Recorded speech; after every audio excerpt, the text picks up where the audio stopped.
this. In preparation for landing, please place your seat and dining tray once again in their full upright and locked position.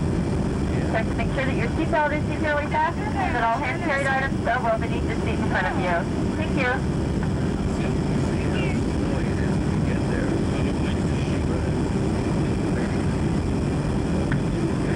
You've been the best group of passengers we've ever had on board. We just can't say enough how much fun we've had. So I just wanted to add my little speech here. Thank you very much.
Тунисинский диплом.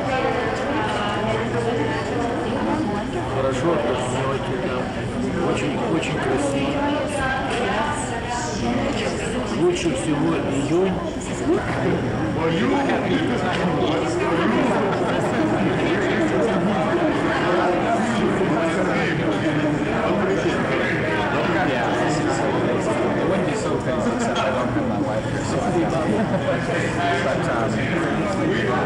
If we don't do it on Friday, if I'm not there, we will get together.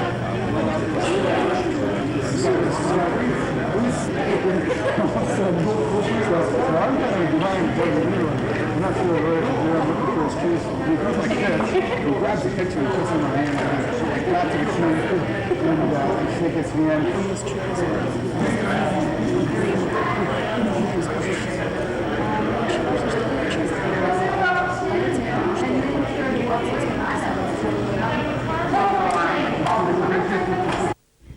Работает.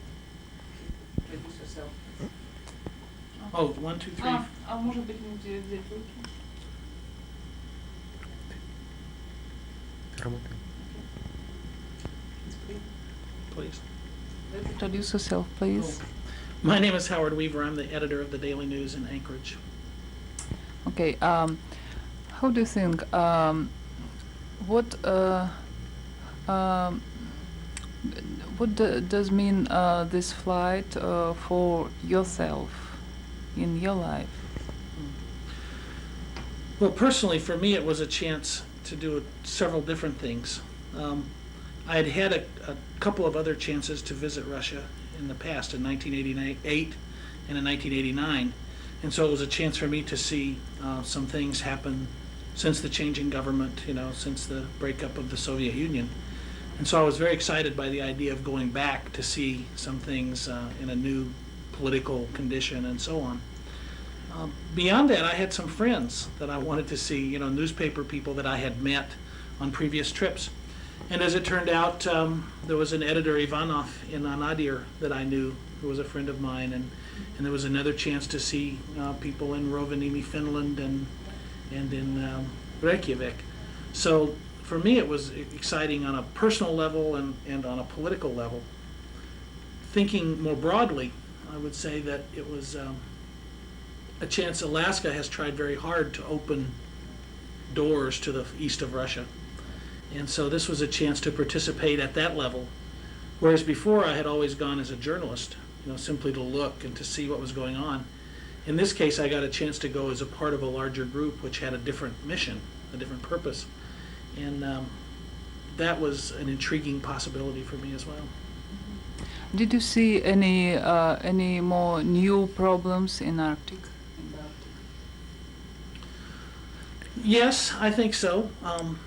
And it's always, it's always a question of contrast, I think, when an American looks at Russia or when a Russian looks at America, because we're always comparing things based on a different basis. But for example, I felt when we visited Anadyr, very briefly, I had a very strong sense that the problems were really growing, that the city was maybe smaller, maybe fewer people, fewer resources available. On the other hand, in the Sakha Republic, I had a different feeling that even though there are obviously problems and obviously things that need changes, there was a sense of moving forward. We had a very strong sense of, from President Nikolaev right down to the people who were in the delegation with us, that this was a place that was trying to find ways to move forward and to make changes. And so it's hard, because an American goes to a place like Anadyr or even Tixi, and you would say, well, okay, this hotel is not very fancy. It's not a very nice hotel. And you may say the cars aren't new on the street. On the other hand, I found, for example, again, particularly in Tixi, a level of cultural infrastructure, cultural awareness, that I would say is very high. There was I remember specifically a small museum in Tixi where I thought really wonderful paintings. And in such a small town in the United States, you would never find a museum with paintings of that quality. And when we had our banquet with the president, the singers, were splendid. I love opera myself, and so I listen to a lot of opera music. And I could say this man I heard singing, the bass singer, was as fine as any singer I've ever heard anywhere. And here I was hearing him in a little village on the coast of the Arctic Ocean. And so, there are lots of contrasts. Some things seem more advanced than they would be in a similar American community. Some things obviously seem to have problems. Okay, what about other countries? I think the best thing about the trip was, there were some bad things about the trip.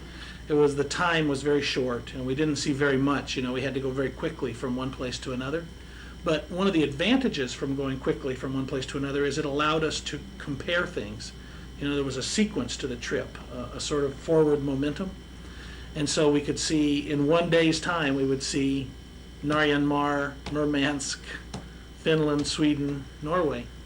And like many of the participants, I think I left it feeling that there were many things in common.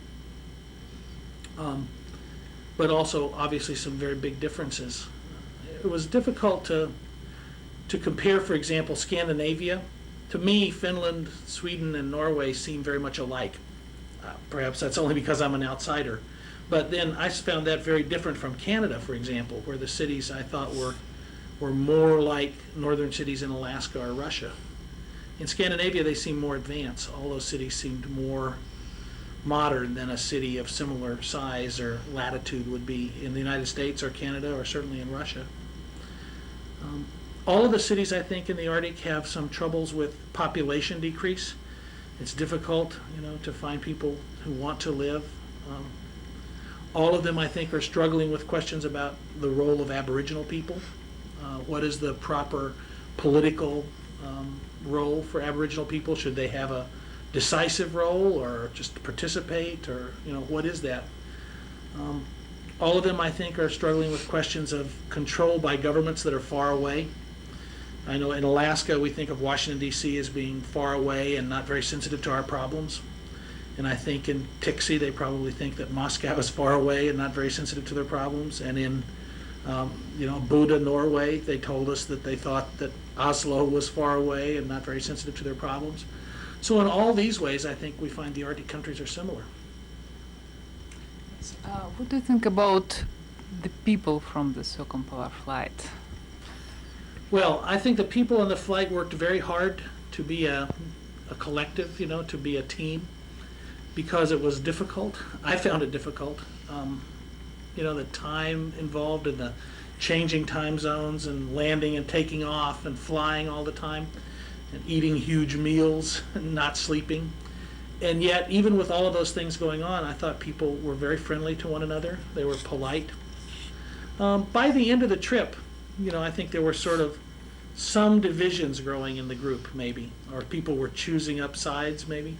But all in all, I thought it was quite a good mix. I would have liked it better if there had been, for example, more Scandinavians.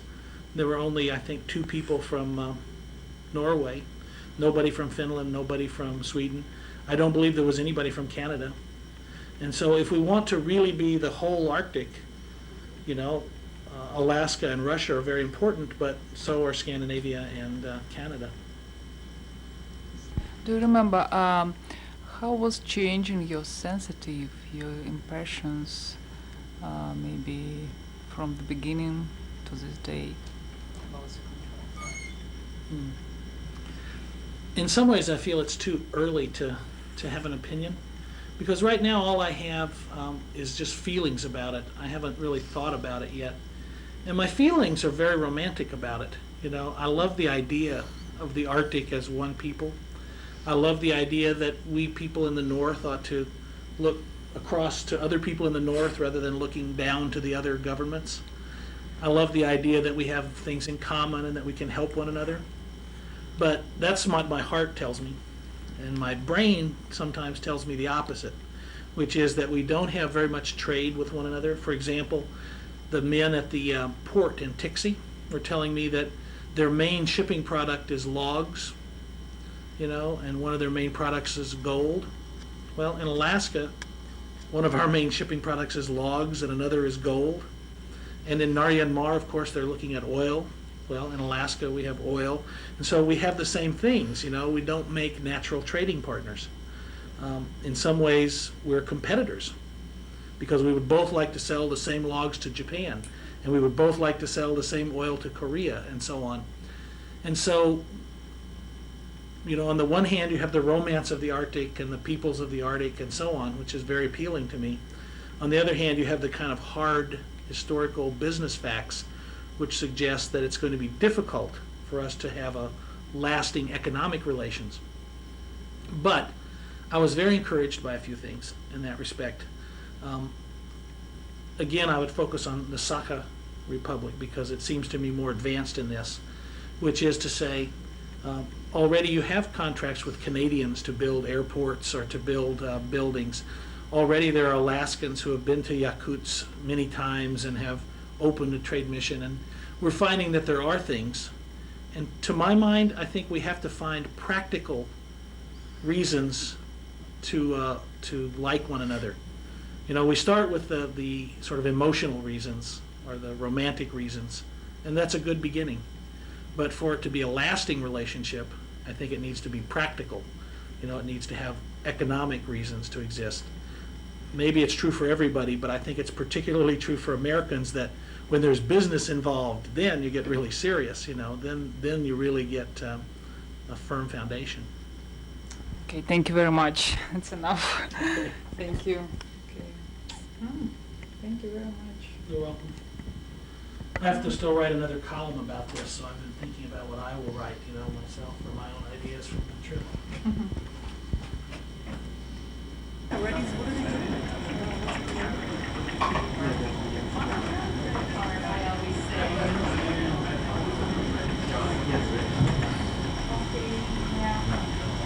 Okay, do you have something on it now? 257. I'm sorry, 258.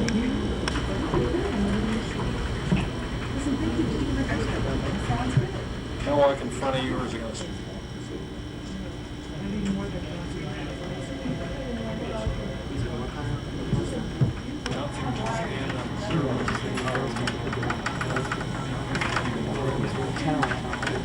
And the organizers, they're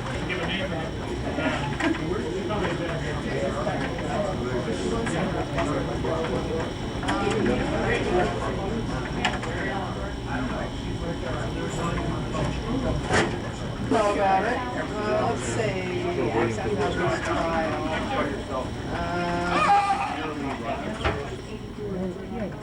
Actually, my general sense is talking to people is that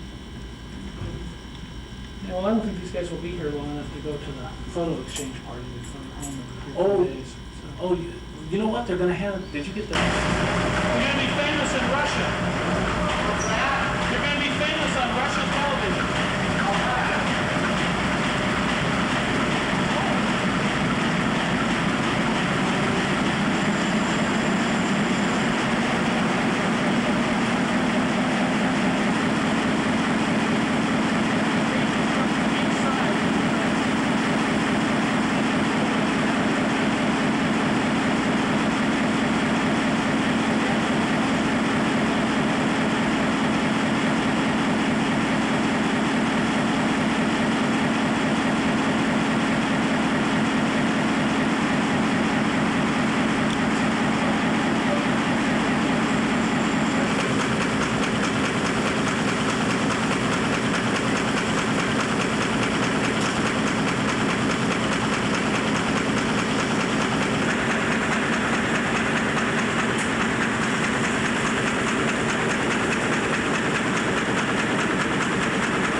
Frontier Tropics, where everything in Southeast is river crossed.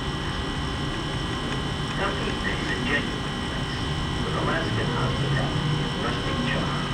It's got the feel and warmth which visitors come to Alaska for. If you come by train, for example, you'll be greeted at the tracks by a local Talkeet, talking to the village for supplies and messages. Many Talkeet residents do. Visitors moving around now may see the big village. Situated at the confluence of three great Alaskan rivers, you can hire a riverboat right to the bank of town to take you to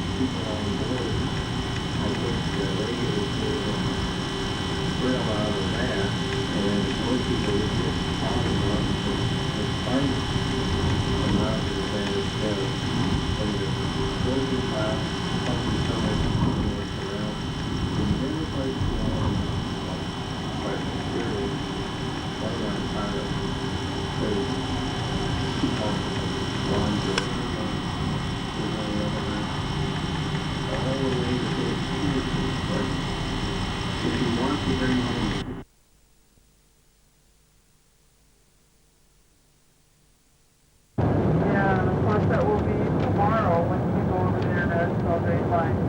We'll keep you posted.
Just officially crossed the international date line, and we are now in Russian airspace.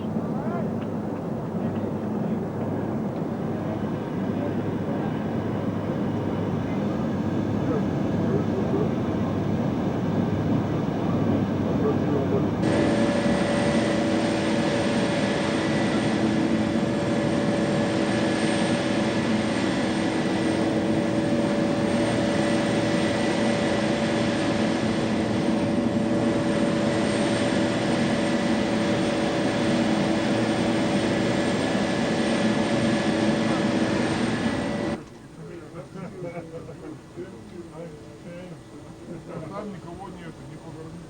Только повернуть вверх. Вот почему-то мы все просто напрямую не летаем. Потому что нет, то можно.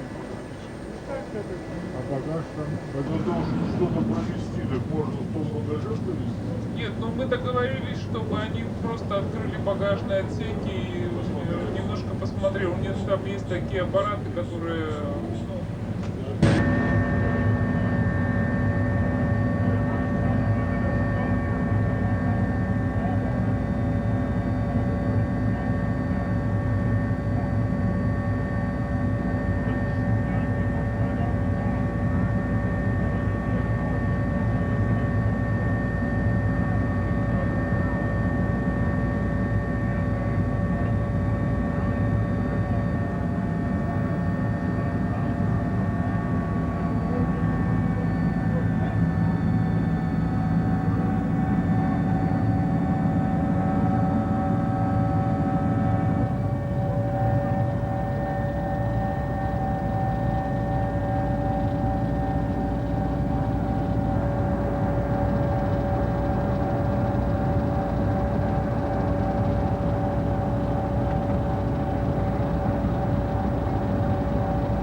Okay, shall we try one? Okay, yep, ready? Yep. 3, 2, 1. Hi, I'm John Tracy. Join me for a tour around the top of the world, from the streets of Anadyrь. I think you should like walk. Okay, you need to step that way just a little bit. Okay, there. Hi, I'm John Tracy. Join me for a tour around the top of the world, from the streets of Anadyrь. Okay. Oh, Okay. that will look good. Okay. Let me ready.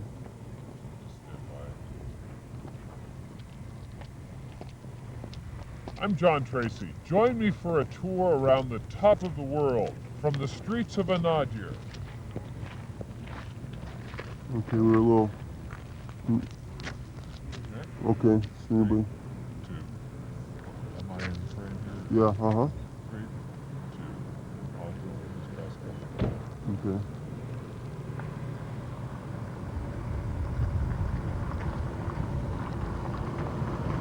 Hi, I'm John Tracy. Join me for a tour around the top of the world, from the streets of Anadyrь. Yes. Okay. That one.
And I don't ever want to read these fancy books.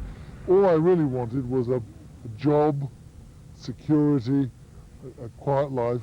And now here we are in Russia today. I've got no job, I'm out of work. My grandmother's pensions just disappeared because of inflation. There's drugs and there's crime, and you tell me it's better. It's difficult to argue that point to people like that. Yeah. You know, I don't know what you say. What do they do here? I mean, what are they trying to do here? Here in Anadyrь, it's a gold mining town. This is a town which was originally a native village, a Chukchi village, and over the last 70, 80 years has become a gold mining town. And one of the problems they have here, of course, is they're beginning to feel about Moscow the way the inhabitants of the United States, America, felt about London. They say, out in this part of Russia, we ship all our gold back to Moscow, and we're closer to San Francisco than we are to Moscow. They take everything, and what do they give us? They give us nothing back. So there is an argument to say, and many people in this town would probably agree, let's be independent. We're sitting on the Pacific Rim, we're next to Japan, we're close to Anchorage and Seattle. So what do we got? What do we need Moscow for? And there is a small movement. It's only a small movement, but it's building and building and building.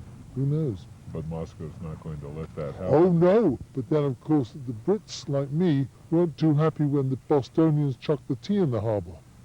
And we were very unhappy. We felt that, you know, you were ours. And the people who lived in Boston had other ideas. It wouldn't be the first time this has happened.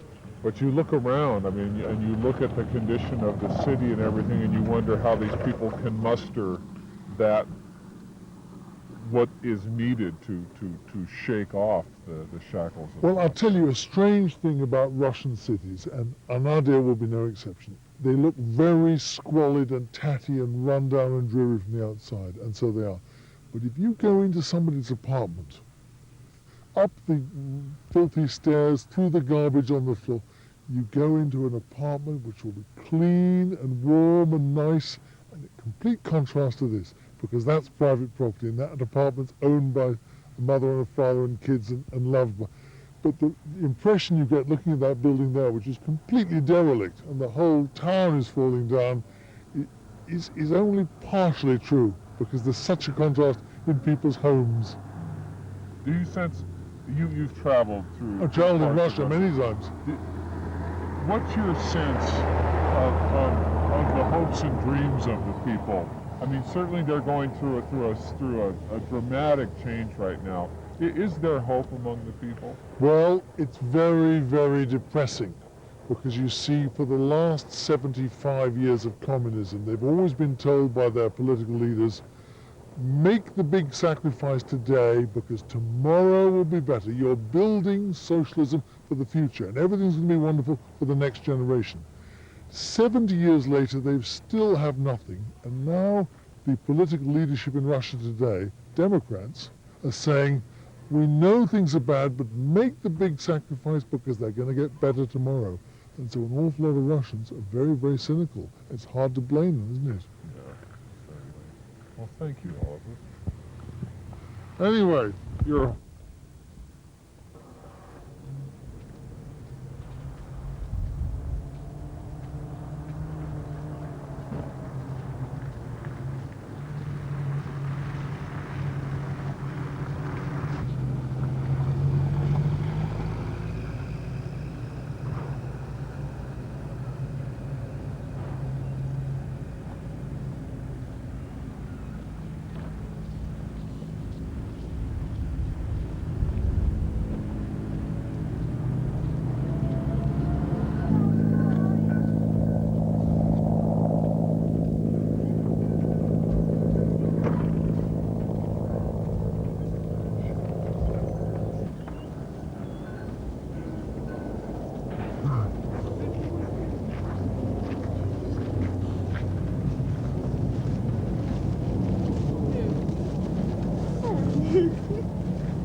Look at that little lane.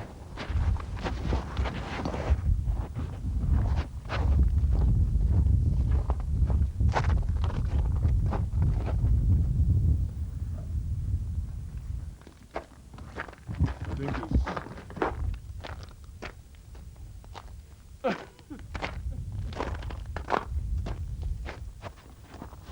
How about that, see? Well, there's some pintails down there. Well, you want that, huh? And those are the Vega herring gulls. What else would you like? What's a Vega herring gull? It's a subspecies of the same herring gull that we have in Alaska, but it's a much darker colored one.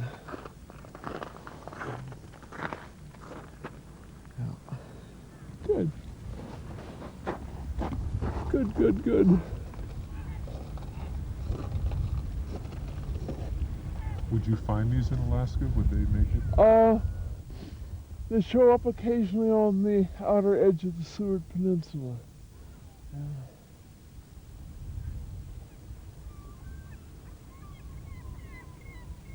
Now, would they live here year-round? No. They're migratory. Yes.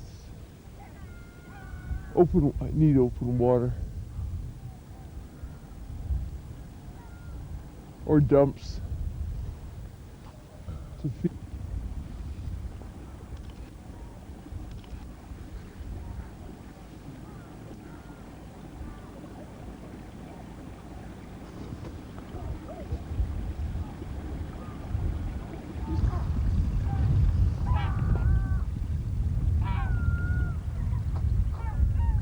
Which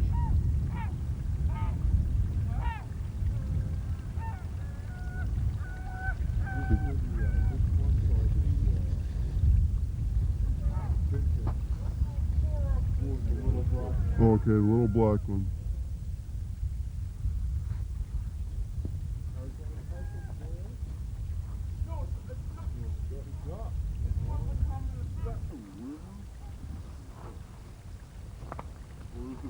No, I think it's a bay.